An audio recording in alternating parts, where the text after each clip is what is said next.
we pray, kneeling low, hear what we say. Freedom calls in every tone. Faith is built on hearts of stone.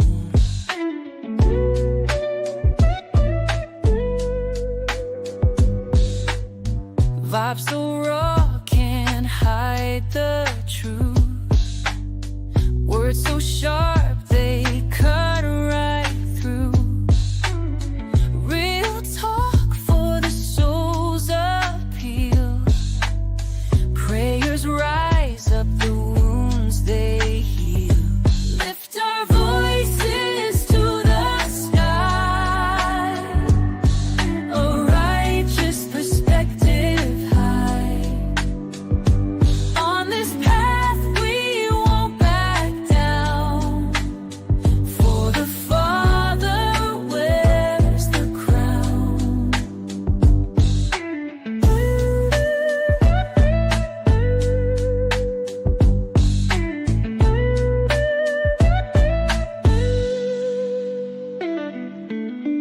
Each step brings another fight. Breaking chains, we're seeking light. Voice of power won't be tamed. With His love, we're never ashamed. Lift our voices to the sky, a righteous perspective high. On this path we won't back down, for the Father wears the crown. From the ashes we shall rise. Hope is found deep in our eyes. Every word a battle cry. With the Father none deny.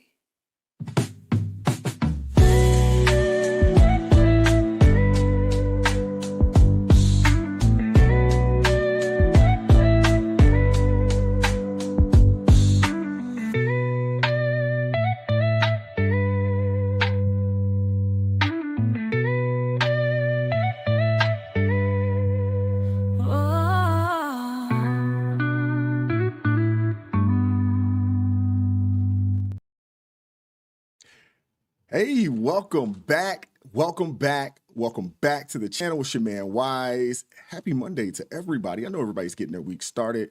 Hope you guys enjoyed the weekend. Last week, man, I thought it was, for the first week of doing this, having this live show, doing it on a day-to-day basis, for the first week, I thought it went pretty well overall. Look back and, obviously we got to go back and we got to watch the film just like they do in the NFL. We got to go back and watch the film. But overall, I thought it went pretty well. There were a couple shows that were, somewhat duds. I think Thursday, hey, we got to get people to freaking call in, man. We're going to do a call-in show on Thursdays. Hey, we only had Eric show up. We got to get more than one person to call in this week, man. So I hope everybody is well. Hope you guys had a great day at work. If you are at work right now, keep hustling, keep doing your thing. Let me know where you are watching the stream from or watching the broadcast from in the chat, city, state. Let me know where you're at. Got a couple shout outs I want to, a couple folks I want to address and shout out. Shout out to the mods, T.A. Caskey in the building. Appreciate you guys. Appreciate you showing up. I know hopefully Suzanne will show up and maybe Bia will show up today as well. If there is anybody else that would like to become a mod, connect with TA and some kind of way we'll get with me and we'll get you in there as a mod. Actually, I think TA might be able to make you a mod. But I do appreciate everybody pulling up. What's going on, Ed? How you doing today, brother? Hope all is well down there in Mississippi. Hope all is well. Let me see here. Am I missing anybody? All right. Yeah, so Rick Saunders, actually, we had a lot of people that jumped on early as soon as I posted this thing, and they're a little upset talking about the economy, man, the fear-mongering. But dude, we're going to have a great show today, man. We got to start things off with somewhat of a somber note, and then we're going to get into the feature stories of the day. I don't know if you guys heard, but there was a school shooting out in Madison, Wisconsin today, we'll talk about that briefly. And I just want to, let everybody know there's still information that's still coming out, but I thought it made sense to at least cover it briefly here tonight. And then we'll get into the feature stories of the day. Let me see if I'm missing anybody here. All righty. Yeah. So outside of that, man, we're going to have a great show. We got a lot to talk about, man. I appreciate you pulling up, Italian Jersey woman. Appreciate you pulling up to the live today. Definitely appreciate you guys. If you guys would like to support the channel, number one way, the best way to support the channel, obviously, is hitting that like button and sharing this broadcast with some of your friends, some of the folks that need to see this type of information. They can come join the ARP family. The number two way is click the join button down there below. Join the ARP family. It supports me to team the channel. We definitely appreciate it. Appreciate everybody that has joined the ARP family thus far. The third way that you can support the channel is via Super Chat, Super Thanks, Cash Apps, PayPal, Paya, all of that stuff. It's in the description box. There's a way to support the channel as well there. And before we get things kicked off, man, this broadcast tonight is brought to you by our sponsor, Lear Capital. Let me be brutally honest with you all. Our American values and financial system are under attack right now. You need to act fast and learn alternative ways to invest. That's why I trust Lear Capital for buying gold and silver. In today's volatile economic and political climate, precious metals can protect your wealth. Lear Capital has over 27 years of experience, thousands of five-star reviews, and more than 3 billion in trusted transactions. Here's what I recommend. Call Lear Capital today, 800-489-6450, or visit learrp.com to request their free gold and silver investor kit. You can take possession of your metals, store them, or even roll over an IRA or a 401k into a gold IRA with the same tax benefits. Plus, they're offering up to $15,000 in bonus gold for qualified purchases. Call today at 800-489-6450 or go to learrp.com for more information.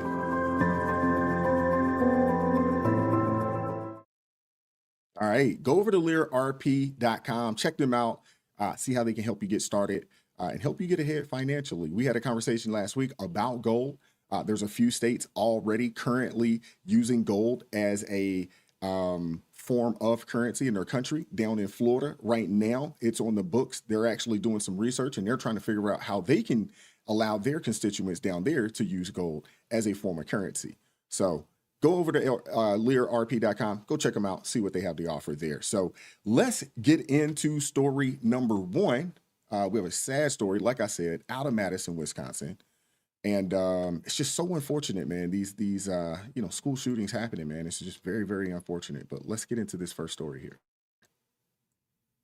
One student and one teacher were killed and 6 others were injured when a teenage shooter opened fire at Abundant Life Christian School in Madison, Wisconsin today. We have just learned the shooter was a 17-year-old female student, according to the Associated Press. The facts are these. The shooter is also dead, and 2 of the 6 students injured sustained life-threatening injuries and are currently in surgery. Doctors are trying to save their lives. Police say the suspected shooter was a student. And we just learned moments ago, of course, that it is a female student who is 17 years old. They are not yet releasing her name. They say her family is cooperating and police are executing search warrants for the home. A handgun was recovered at the scene when police arrived shortly after a 911 call was placed at 10:57 this morning. The police did not fire their weapons. They found the female shooter dead, presumably of a self-inflicted gunshot.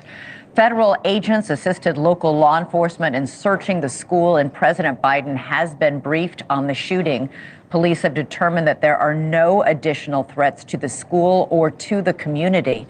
The Abundant Life Christian School is a non-denominational K through 12 grade school. It's unclear what security measures the school had in place, but there were reportedly no metal detectors at that school. The motive for the shooting is unknown. What do we know? What was the motivation? I do not know. But I will tell you this, our detectives are working hard in the investigative process to find out as many answers as we can so that we can further prevent these things from happening, not only in this community, but in other communities around our country. All right, News Nation's Mills Hayes is live from the Abundant Life School in Madison, Wisconsin with the very latest. Mills, police have been very forthcoming with information. They're planning another conference, a news conference, in a short time from now. Yeah, Elizabeth, we're supposed to hear from them in about an hour and a half, and I'm actually about a half a mile away from where the Abundant Life School is actually at. And behind me is where the reunification center is. And this is where we've seen parents walk out of this health center with their children. Some of these kids were even carrying stuffed animals and teddy bears as they were walking out with their family members. And this is a very unique situation for Wisconsin. They have only had 8 school shootings since 2008. That's according to CNN. And since this entire year in 2024, there's been about 83 school shootings.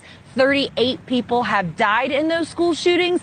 And in those school shootings, a majority of them happen at a K through 12 school, like where we're seeing what happened today. Now, we did hear from the chief of police here in Madison, Chief Barnes, who says that this really is a devastating situation because he knows how important teachers and students are to the communities here. He says he was a former public school teacher himself 20 years ago. And so he knows how important it is to keep children safe. And we know that at least one teacher was killed in this incident that happened today. And we are just learning from AP that this was a 17-year-old female that actually did this. And of course, the police also saying that it was a handgun that was used in prior school shootings. We've seen those assault weapons used. In this case, it was a handgun. Now, we don't know the motive quite yet. That's what police are continuing to investigate. But they do say that the family has been cooperative. But here on the ground, it really is a very calm and subdued feeling. Everyone is quiet and just kind of trying to get through this area and let police do their jobs because they know that there's a lot of answers that they don't have at this moment. Elizabeth. Yeah, lots of answers. And what an incredible shock. And obviously there are families mourning tragic deaths tonight. Mills Hayes reporting live from the scene. Thanks so much. Thanks so much. Oh, man. These are the kind of stories that I am like really, really getting tired of. But I am also not going to be one of those people that's going to go and say, oh, we got to, increase the gun laws that already exist. Like, we don't need to do that. There's a couple of things that need to happen. One, we definitely need to put a focus on mental health in this country. There is a mental health epidemic like no other happening in this nation right now. And for whatever reason, it is not being addressed. Now, just to reiterate some of the things from the story, the shooting happened at a private school, Abundant Life Christian School, out in Madison. Right now, it says that there are 3 people that has passed. One is a teacher, one teenage student, and the suspected teenage shooter. And then there's 6 others that are injured, including 2 students that are currently in critical condition. As far as the details go, the suspected shooter is obviously a teenage student. They did mention that it is a young lady, which is not normal, although that situation that happened down in, if I'm not mistaken, I believe it was the Nashville area, that was a young lady as well. Did mention that the family is cooperating with authorities. The type of weapon, it was a handgun, but we actually are privy to that information. It was a 9mm pistol that was used. And this information, it actually comes from a law enforcement official who spoke anonymously. So they didn't want to put their name on it, but they did put out there what type of weapon was used in this particular, crime.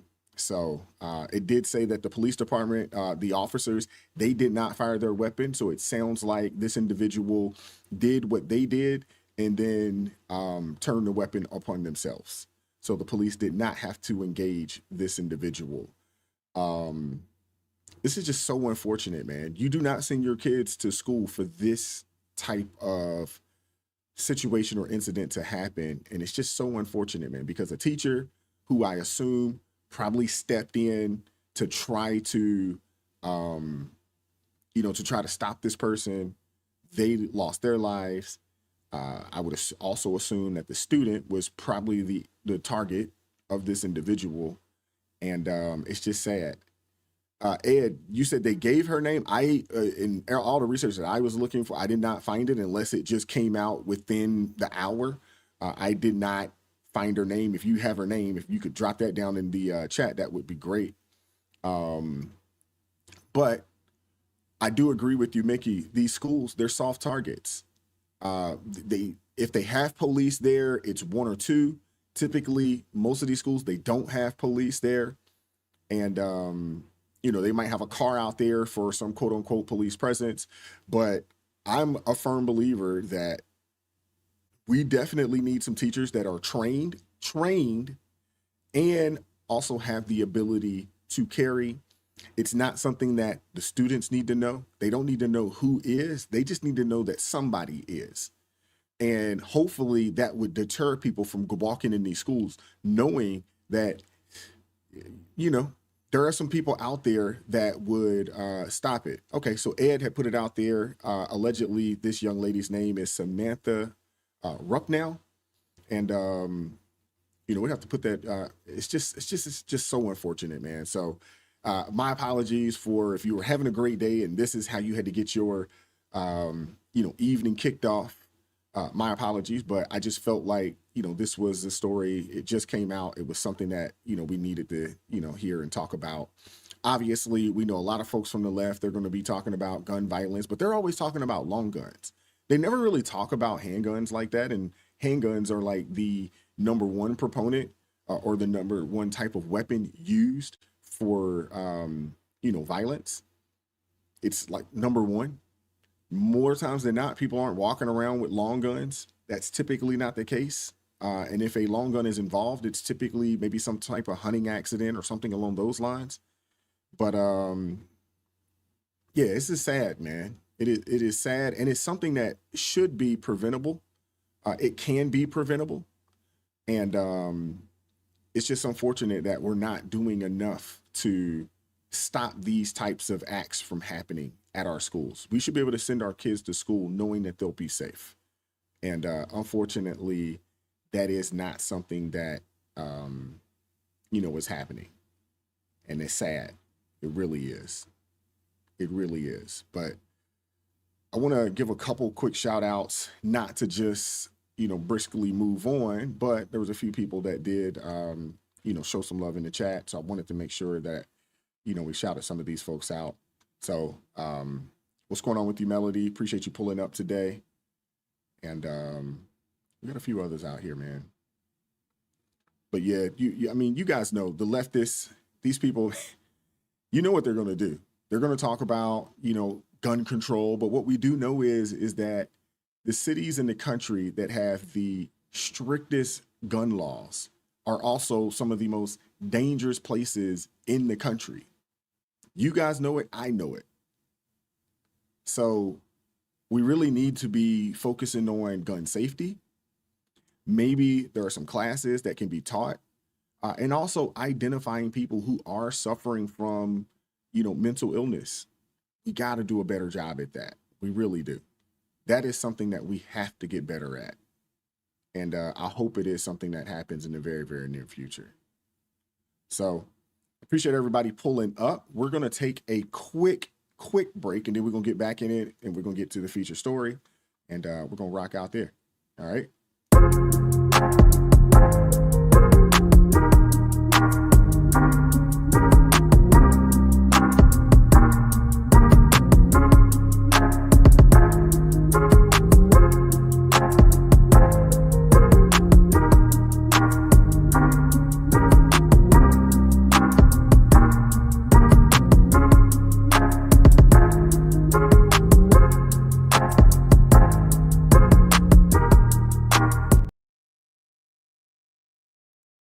I don't think they're reacting to Trump's plans. I mean, if they looked at it carefully, they would realize that if you wanted to go after inflation, electing Trump would be like treating your diabetes with ho-hos. I mean, all of his plans are inflationary. He wants across-the-board tariffs. He wants to deport 9 million people from an economy where we have basically full employment, which would drive up prices. So I don't think they're reacting to things that he's proposing. I think that they're looking back at pre-pandemic prices and thinking those were good, and why can't we go back to that? That didn't have anything to do with Trump. That's just the world that we lived in, not just the United States, but the entire world. And we live in a new world now. So I think it's understandable. But when voters pay attention to what Trump says at these crazy rallies, to Project 2025, and they compare them to what Kamala Harris is talking about, building the middle class, there's just no.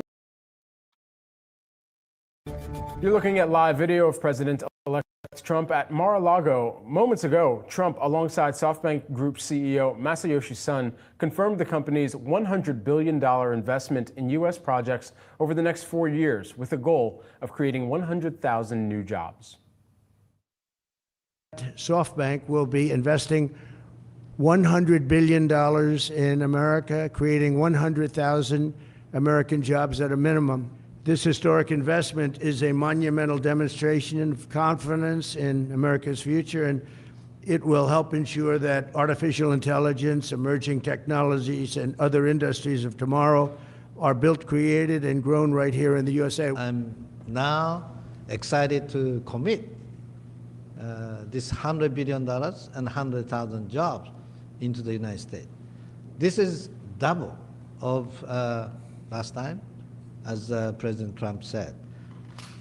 Because I say, oh, President Trump is a double down president. I'm going to have to double down.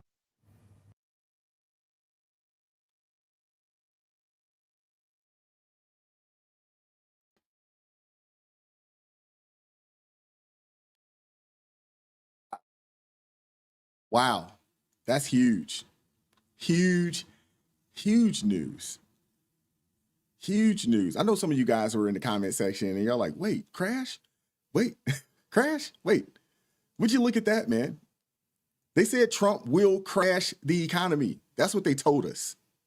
Y'all remember that? They said that we're doomed. The sky's falling. We're going to be eating out of dumpsters. That's what they told us. But here we are, folks. With SoftBank, not exactly a mom and pop shop, dropping a cool $1 billion into our economy. I mean, did anyone else catch that? $1 billion and 100,000 jobs. Did anybody catch that? The same folks who've been predicting economic Armageddon under Trump are now staring at $1 billion vote of confidence in the United States of America. Think about it. If Trump's going to crash the economy, why would Masayoshi Son, SoftBank CEO, be throwing money at us like it's his favorite uncle's birthday? I mean, come on, man. It's like they've been screaming the end is nigh from the rooftops, and here comes SoftBank with a giant, nah, we're good sign. Come on now. And let's get into the nitty-gritty of this real fast. This investment from SoftBank, it's not just any old cash drop. It's earmarked for AI, semiconductors, and infrastructure.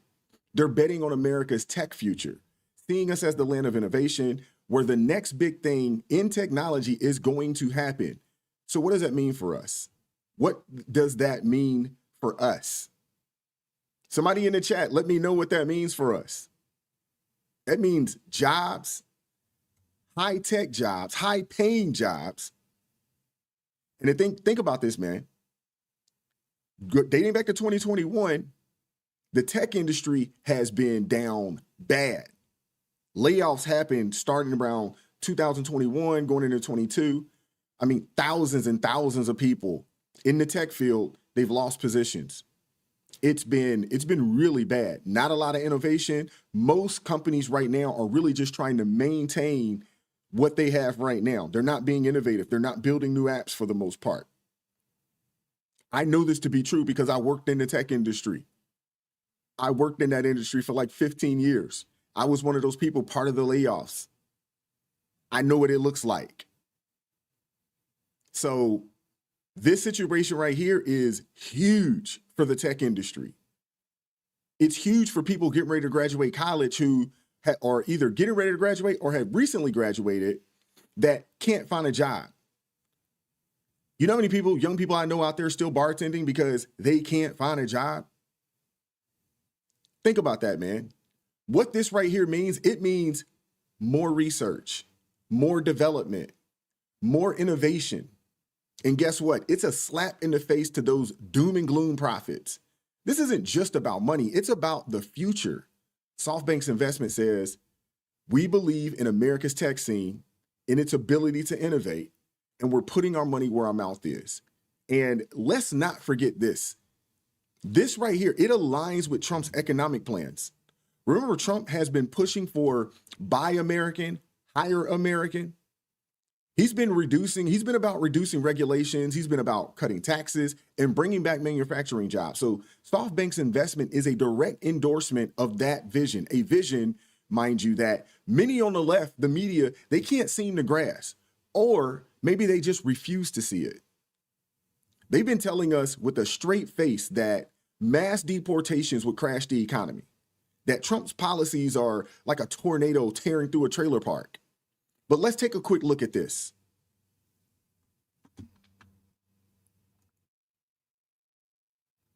Give me 1 second. Let me pull that up. There we go. Share screen.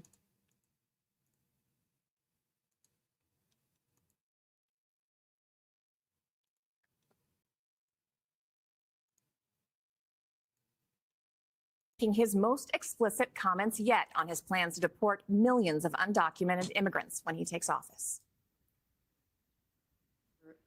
Promises on the campaign trail. Say that Trump said he has no choice but to deport everyone who is living in the U.S. illegally, including possibly family members of those deported.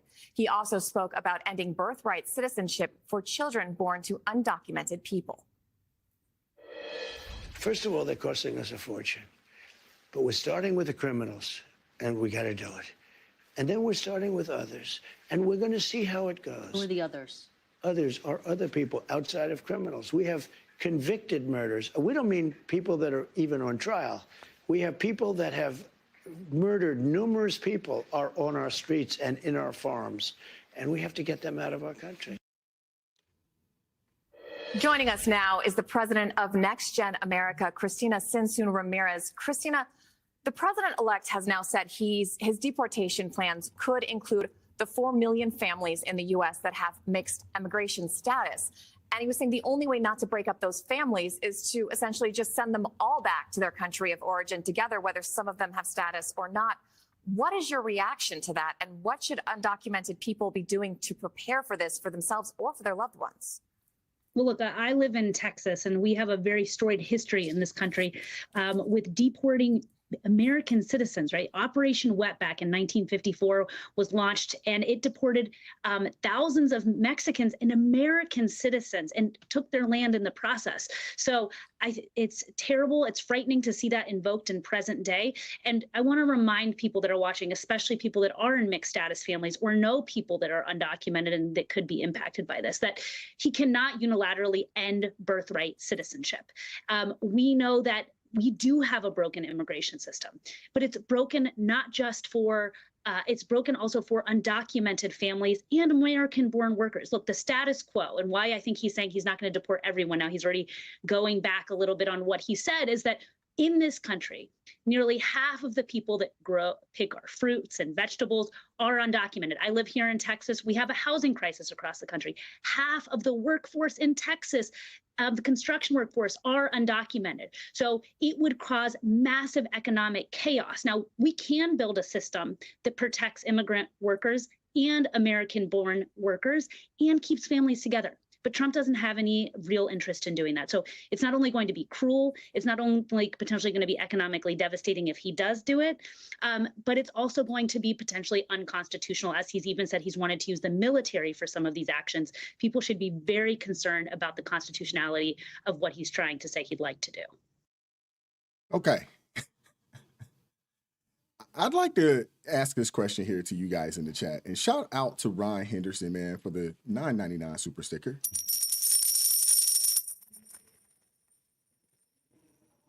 Appreciate you, brother. Appreciate you supporting the stream. God bless you. Appreciate you. But why is it that they always go to the, picking of the fruits and things of that nature?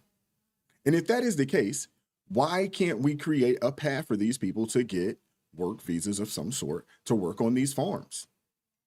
From the construction aspect of things, these construction jobs could actually go to Americans. We have a ton of Americans out here that need work, that are looking for work actively, and we could hire some of those people in these construction positions. And to fill in the gaps, how about we figure out a way to get these people a work visa so they can work legally and pay taxes into the system? But allowing companies to hire these folks and pay them under the table, it doesn't help anybody. It doesn't help them. It doesn't help us. I mean, come on, man. These people are outrageous. It's just, I just don't get it, man. And massive economic chaos. This is what the so-called experts said. Experts. Remember back in 2016 when they swore up and down that Trump would be the end of the economy. That's what they told us. And even now, there was an article circulating that, back in 16, or the 16 Nobel Prize winning economist says that Trump's plan will fuel inflation. And just like they did during the first term, but it never happened. It never happened. Now, let's listen to the experts. We probably shouldn't, to be honest with you. These folks, the experts that is, said that Trump would bring a recession, that the markets would crash and the dollar would be worthless. That didn't happen during the Trump administration, but it has happened under this weak administration. The market actually has been pretty good pretty much the entire 4 years, but the dollar has gotten weaker.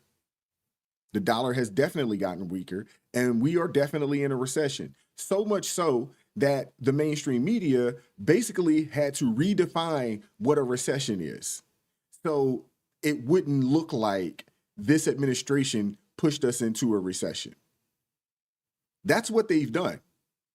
They had to redefine what a recession is. Because if it was just left at the regular definition, we'd be in a recession. It would be called a recession. Now, I've been saying this on this channel for a little bit. I've been saying we've been in a recession since 2021. That's what I've been saying. But I definitely agree with you, Mickey. If the left says something, you probably should do the opposite and think the opposite. Whatever it is that they say, it's the opposite. Yeah, I would agree with you there 1,000%. So thanks to Joe Biden, it's this country, the economy, it's definitely not what it used to be. But during Trump's first administration, we received historic unemployment lows. Unemployment hit numbers that we hadn't seen in decades. We had record growth in the stock market. And our economic growth, it was strong. If you guys recall, there were more jobs than people during that time frame, and companies were complaining. People had more money in their pockets. Gas was cheaper. Groceries were cheaper. But no, if the expert said it, it must be true. It must be true if the expert said it. If they came out, from MSNBC or from CNN and these folks, if they said it, it must be true. And now, this whole mass deportation thing, honestly, it's just the left in panic mode. And goodness gracious, they're panicking right now. And since when did breaking the law to get here become a pillar of economic strength? I'd like to know that. When did that happen? They're scared, folks.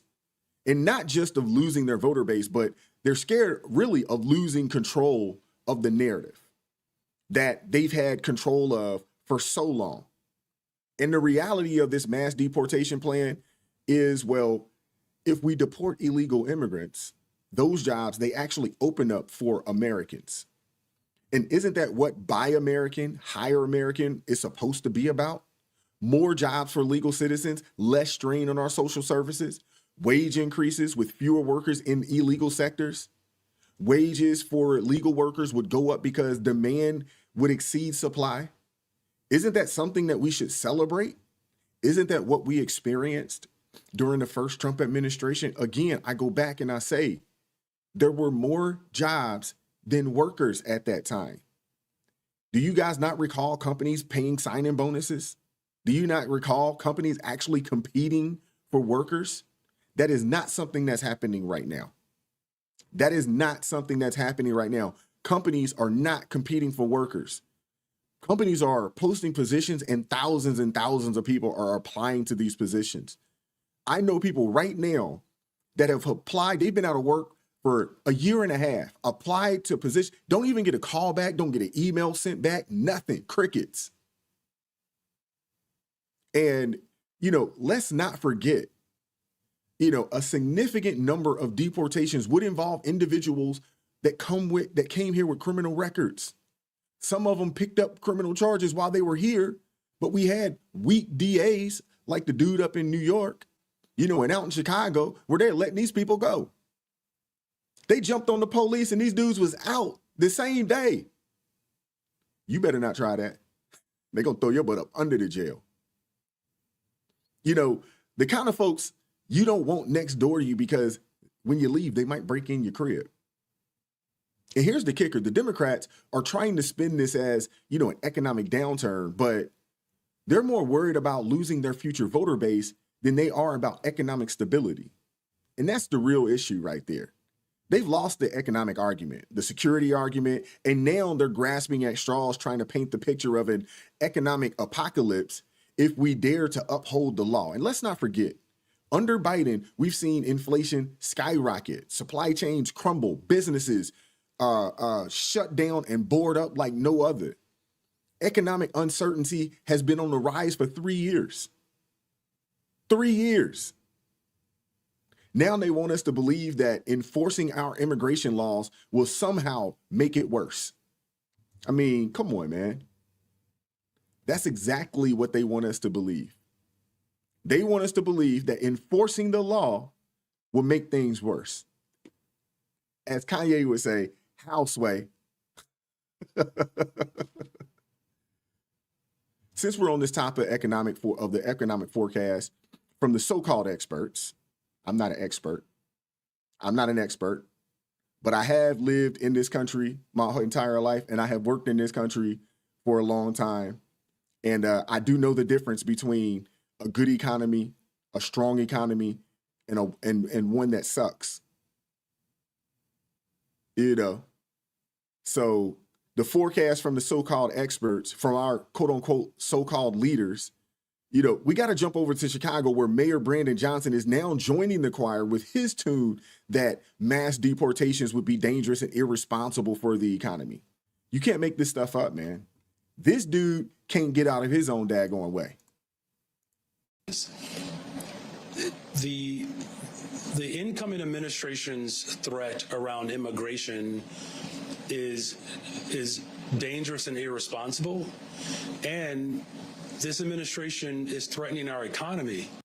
Incoming border czar Tom Homan putting a priority on national safety. His first order of business is removing more than 1 million convicted criminal migrants in the country, despite orders for deportation. Chicago, with the crime rate and the shootings at the level they're at, I just can't believe that they want to sit there and call law enforcement officers the bad guy. Why wouldn't he want help in removing public safety threats? But I'm going to do it, and that's what I told him. I said, "You don't want to help? Fine. I can't believe you don't want to help remove criminals, but guess what? If you don't want to help, just stand aside because we're coming." Virginia Governor Glenn Youngkin in a moment on how he plans to deal with sanctuary. So, first off, Chicago's economy is in the dumps because we're deporting too many criminals. Does that make sense, y'all? This dude said their economy is in the dumps because they're deporting too many criminals. I mean, it's in the dumps because of policies like this dude. Mayor Johnson's policies are terrible. You've taxed businesses into oblivion, driven them out of the city, and forced them to stay by creating an environment that they can't thrive in. It's so bad in Chicago right now that the Chicago Bears have decided that they're not building a new stadium there, and they're getting the heck out of the city. They're moving to the county. The crime rate in Chicago is ridiculous. It's through the roof. And instead of addressing that, this dude's worried about deporting criminals. I mean, to be honest with you, if he actually put that same amount of effort on and focus on law and order, his economy out there, it wouldn't be bleeding out.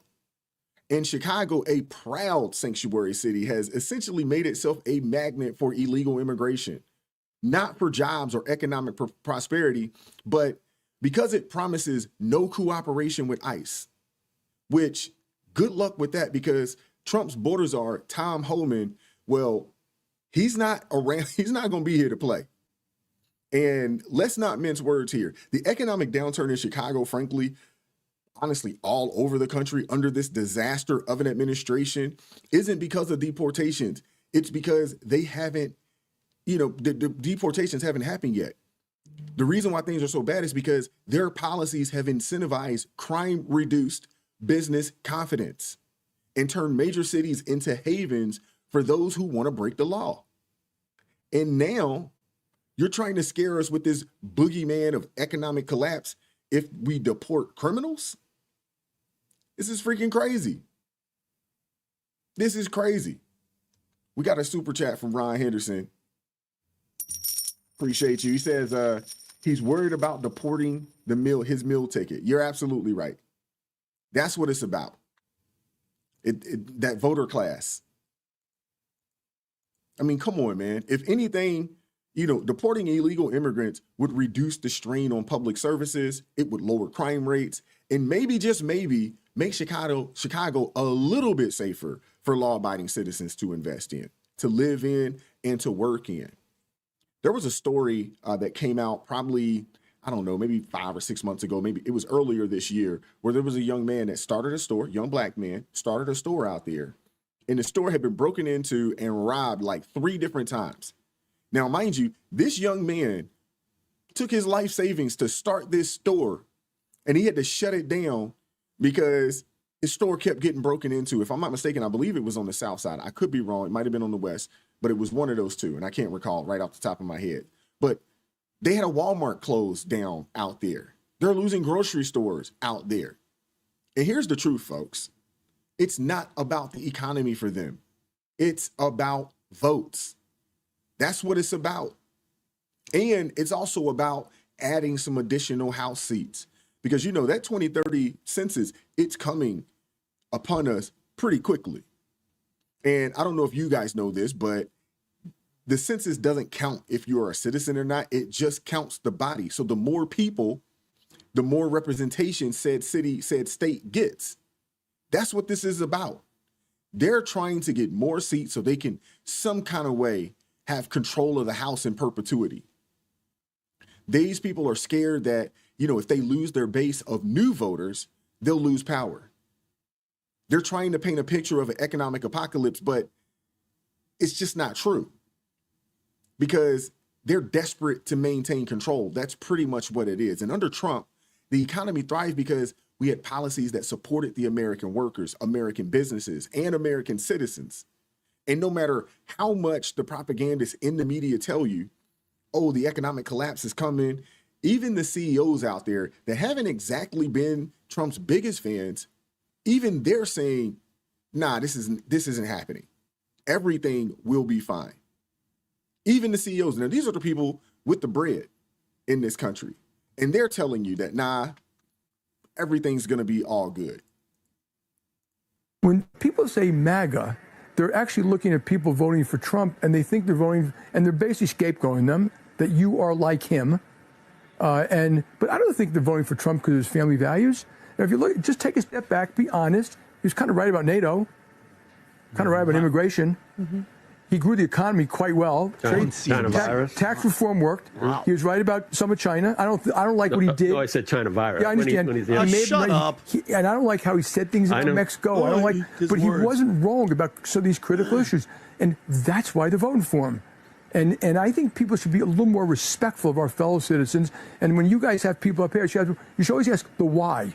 Not like it's a binary thing. You're supporting Trump, you're not supporting Trump. Why are you supporting Trump? It's hard to hate 75 million of your fellow Americans. And I agree. It's done the Democrats have done a pretty good job with the deplorables, hugging onto their Bibles and their beer and their guns. I mean, really, Could we just stop that stuff and actually grow up and treat other people with respect and listen to them a little bit? You know what he's talking about? That's the problem with the left. They live in these echo chambers and they refuse to listen to people that doesn't sip the Kool-Aid. So here's the thing. People are waking up. I'm not even gonna say waking up. People are now awake. 75 million people stood up and said, oh, heck no. Not just the average Joe, but even corporate America. They see through the fear-mongering narrative. They see through it. Remember when Trump, won this past November, the market didn't just respond, it celebrated. Stocks surged. Stocks surged with markets jumping in anticipation of economic policies that favor growth, deregulation, and stability. And he's not even in office yet. And now SoftBank's $1 billion investment in this country is just the beginning. It's just the beginning. Have Biden and Kamala managed to get any such investment into our country? Have they? Honestly, I mean, it's almost like we've had 4 years without a president, because word on the street is the man can't string together a couple sentences together coherently. These folks, they've been really busy. They've been really busy sending all of our money away, billions to Ukraine, billions more to other foreign countries. But here at home, absolutely nothing. North Carolina, right now, there's people in Western North Carolina still sleeping in tents, and they sent $700 million to Ukraine. I want to cuss. It's freaking ridiculous. Forget about anything for Americans. You got Americans right now struggling to make ends meet because of these people's failed policies. I mean, come on, man. You won't hear the media talking about that because they're too busy praising the foreign aid while our own communities are left wondering when they'll see some of that investment. When will somebody come and help them? Y'all heard the story. Kamala took a picture outside of a plane with that had aid, and they never actually sent the aid. Come on, man. But here's the thing. While Biden and Harris are busy playing global, philanthropists, Trump's policies are about America first. It's about bringing jobs back here, not exporting them along with our tax dollars. It's about making sure American workers have the opportunities they deserve, not just foreign countries. So while they're throwing money abroad, remember, it's here at home where we need to invest. We need to invest in our young people. We need to invest in our jobs, in our infrastructure, in our people. That's what Trump's administration is going to be about. And that's why you're seeing these big investments right about now. And we're going to see more of it. It's a vote of confidence in America, not just in its economy, but in its people. And goodness gracious, man, I am 1000% excited. I was so happy when I seen this story. I was so happy because, again, this right here, it's personal. Like I said, I worked in the tech industry for 15 years. I have friends that have been out of work for a year and a half. I know people, qualified, skilled, good people that can't get jobs. It's tough out here. I know people right now that had positions that paid them extremely well, and to make ends meet, they're driving Uber and they're door dashing and things of that nature. And I'm not knocking those that do that. But these are people that 5 or 6 years ago wouldn't even, the thought would have probably never crossed their mind that they would be in the position that they're in right now. So I'm extremely excited for Trump to finally get back in office, because we cannot afford another minute of this incompetence. Not another minute. Especially when we know what we can have going forward. But speaking of incompetence, We're going to shift gears real quick. We're going to take a quick break, but we're going to shift gears from, economic policies to another feather in Biden's cap of questionable decisions. We're going to check out his DEI hire of a Supreme Court Justice, Ketanji Brown Jackson, stepping away from the bench for a moment to grace us with her presence on Broadway. We're going to get into that next. We'll be right back.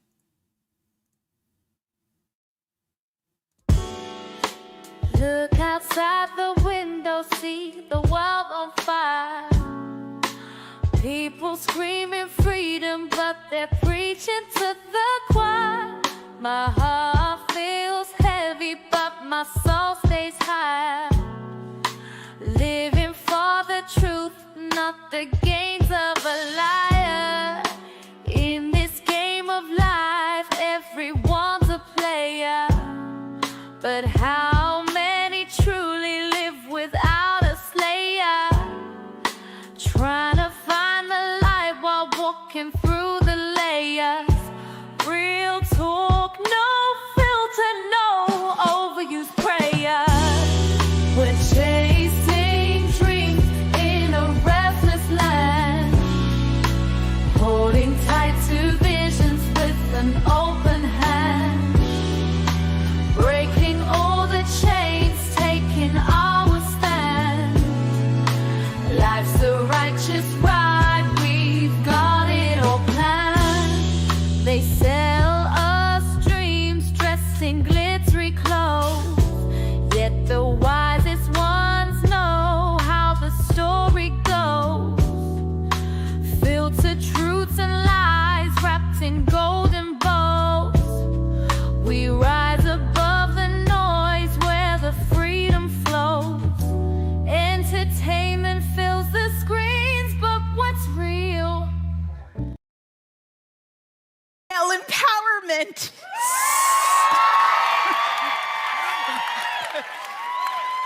Sick. I like it too. I think what I like about it is that I am having a very strongly negative reaction to it. Like I hate it. Which makes me think it must be brilliant. Got this feeling in my body. Can't stop the feeling. Got this feeling in my body. I can't stop the feeling. I did it. I made it to Broadway. Goes on a journey of self-discovery, finds love, and explores their gender identity. I am fiercely proud that there are characters in this show that are in conversation with queer representation and what it means to find love in a way that perhaps is often seen as unconventional. Yeah, I see you. Now, there's nothing, inherently wrong with having a hobby or enjoying some time off the bench, right? But let's unpack this a bit. She's starring in a Juliet, a musical that's not exactly your grandma's Shakespeare. It's a woke retelling where Juliet doesn't die over Romeo, but instead she decides to live her best life. You can't make this stuff up, man. You can't make this stuff up.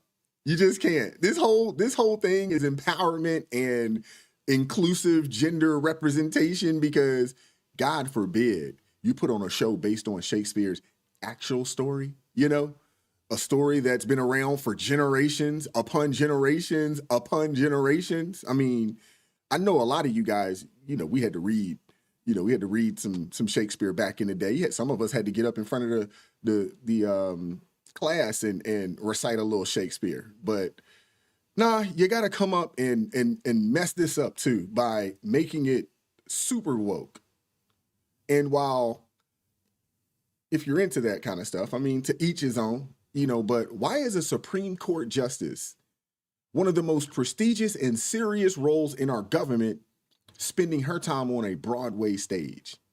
And why do we have a Supreme Court justice that's basically just Joy Reid in a robe? I mean, this is pure activism.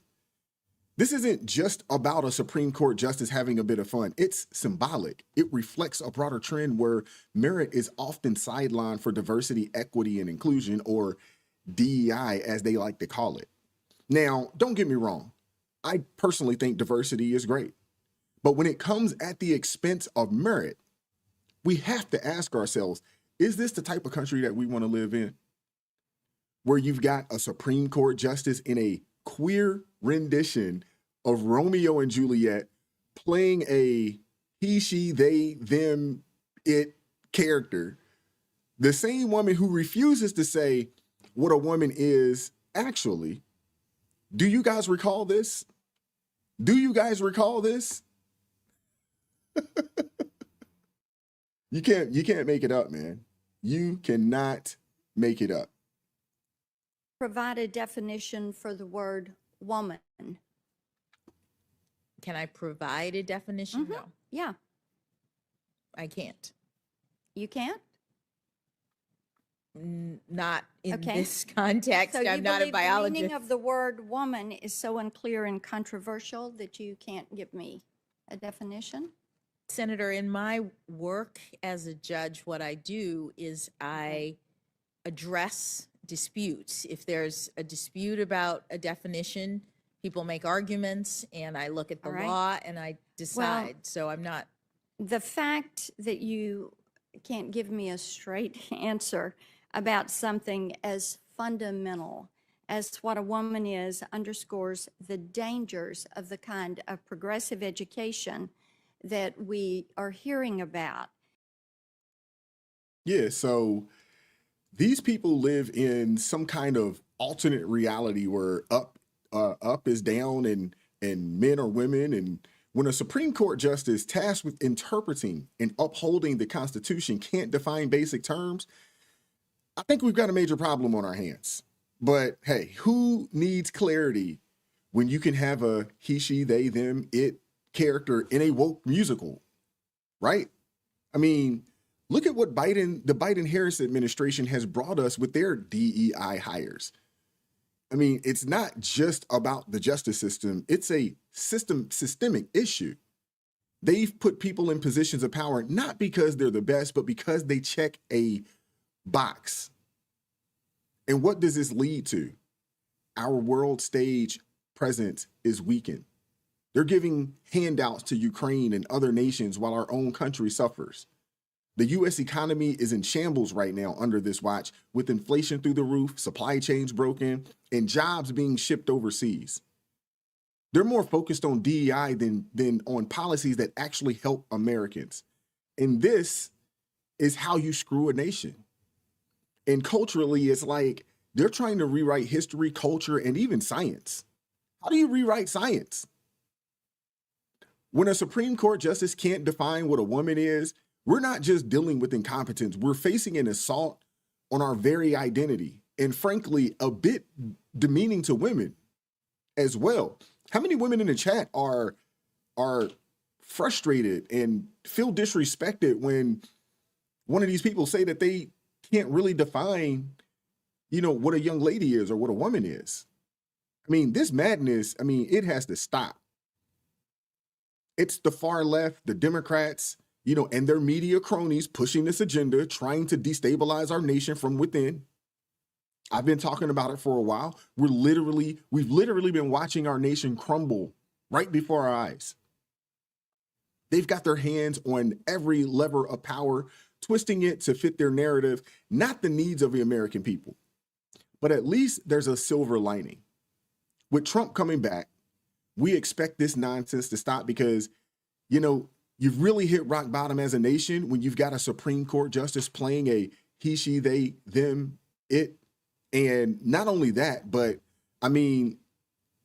let's take a quick look at her other moments where she shined.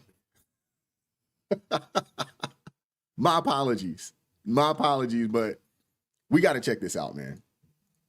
By the statute.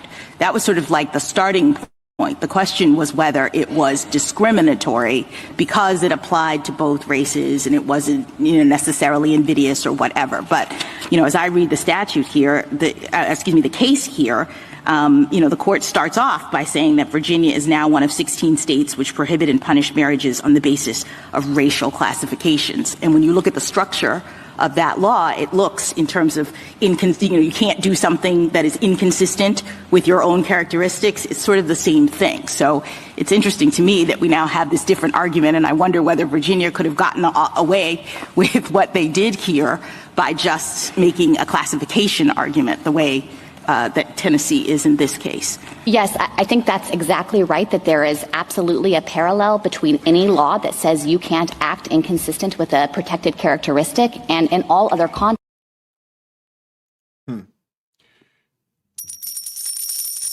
Shout out to brother Ron Henderson for another $4.99 super chat. He says that we're being left at, I'm assuming you're saying out, throughout the world, or laughed, is that laughed at or left at? Laughed at throughout the world, but joy come in the morning.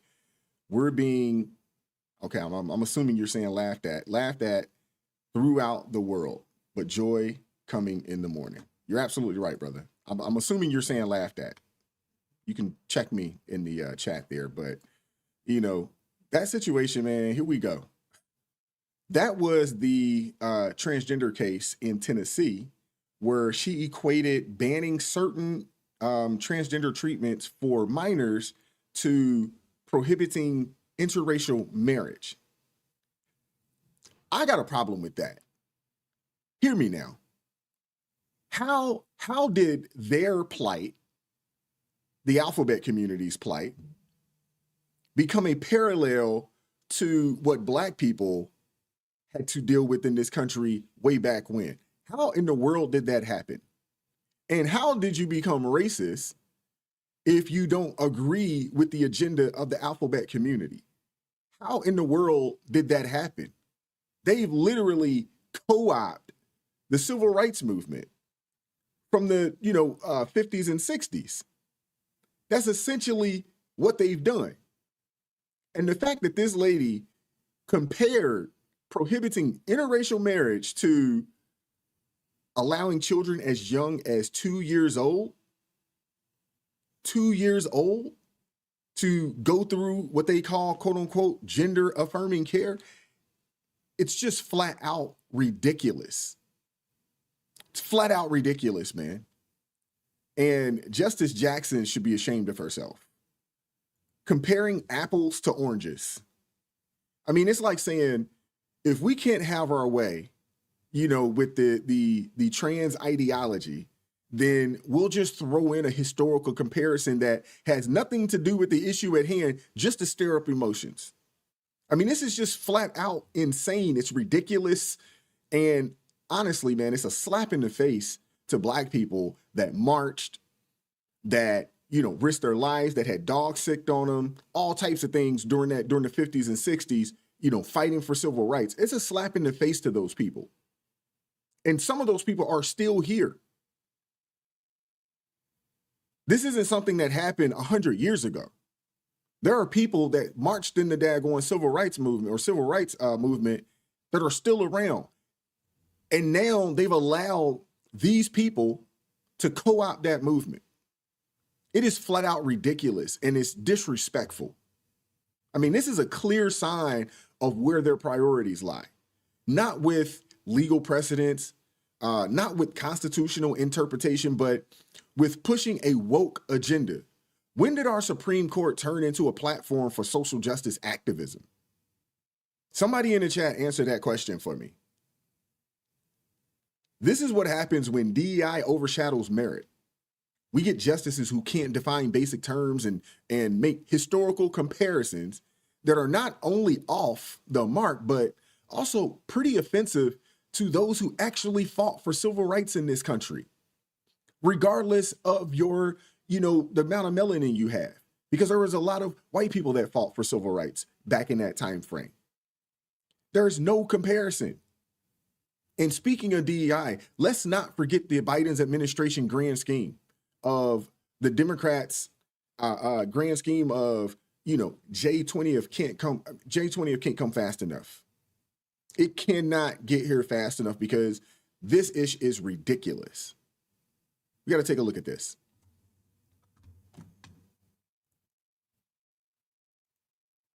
Founder of Parents Defending Education. She joins me now. Nikki, did any of that money, $1 single dollar, make one single American child better at math or English?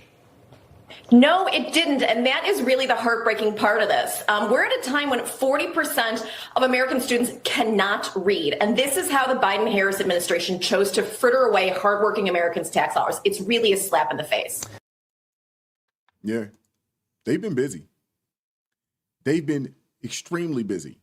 More than $1 billion in grant funding from the Biden Department of Education has gone towards advancing far-left ideologies in education. Think about that, folks. Over $1 billion to ensure that kids are not just educated, but indoctrinated into the DEI movement. From diversity, equity, and inclusion training to mental health programs that sound more like political indoctrination than education. But what do you expect from Democrats? What do you expect from Joe Biden or Kamala Harris?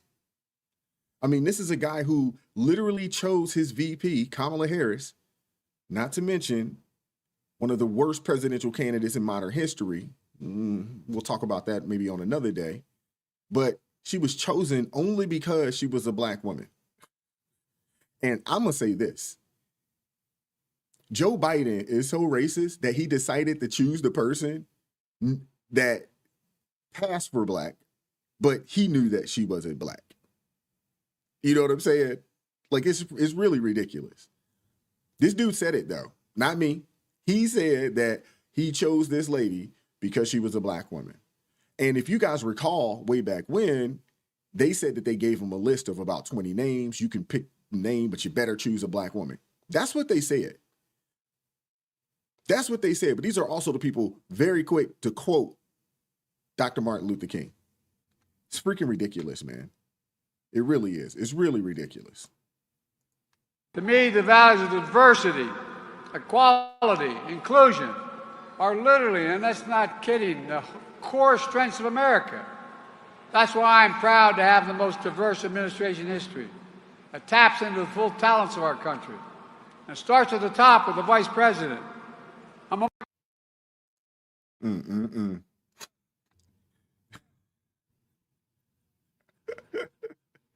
You can't make this stuff up, man. Hey, I don't think this is a flex. I do not think that that is the flex that he thinks it is. And let's be honest, man, DEI isn't the core of America. Celebrating diversity in an administration that's completely incompetent isn't the win that you think it is. It just isn't. Diversity for diversity's sake, without the merit, without the competence, leads to exactly what we're dealing with right now. A government that's out of touch, out of ideas, and out of freaking control. But there's hope, folks. There is hope. With Trump coming back, we're going to see a return to sanity, to meritocracy, and to justices who interpret the law, not rewrite it to fit their personal ideologies. It's past time to restore the integrity of our highest court and our country. And not only that, to restore integrity in education, to teach kids what they need to know to succeed, not this woke foolishness. And let's not forget what America stands for. Equality under the law, not equality under the guise of political correctness. We're not just talking about change in the administration. We're talking about a restoration of American value. We're going to take back our country, our schools, our culture from those who've been leading us down a path of mediocrity, masked as progress, masked as progressiveness. Because at the end of the day, it's not about how diverse we are. It's about how united we are in our pursuits of our excellence, in our commitment to the Constitution, and our love for this country. So right now, it is time for us to rally together, not around DEI or, any other fleeting ideology, but around the timeless principles that made America the beacon of hope, freedom, and opportunity. I hope you guys enjoyed the show today, man. I appreciate the people that started with me from the beginning, rocked out with me for the entire hour and 10. I appreciate you guys, man, because It takes a lot to put this together, but I enjoy doing it and I enjoy seeing you guys in the chat. If anybody has any questions, I guess I could take a couple questions real fast, but that is all that I have for you guys today. Again, shout out to T.A. Caskey, one of the mod. If there is anybody that would like to be a mod, please let me know. My email addresses are in the description box. Shoot me an email if it is something that you are interested in.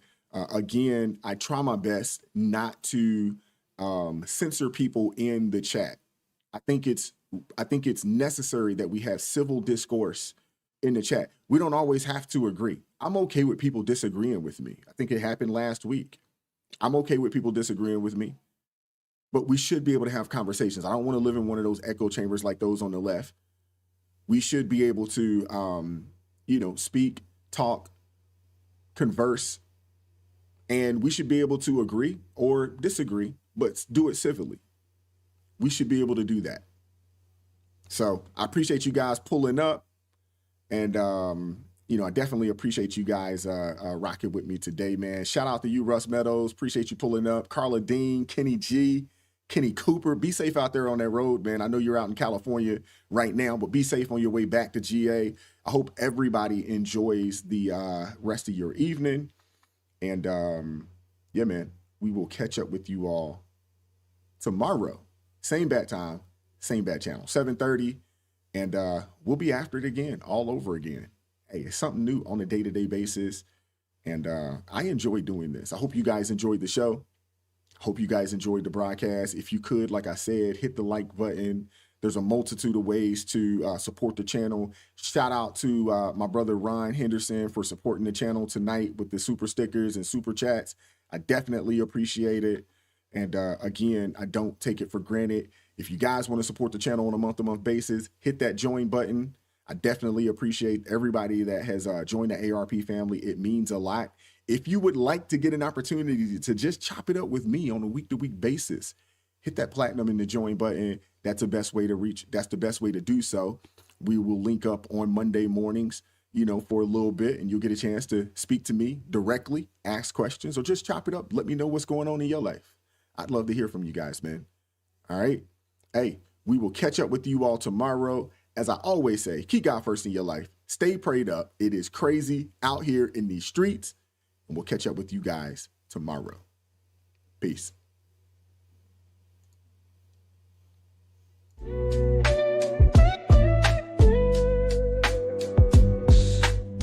Vibes so raw, can't hide the truth.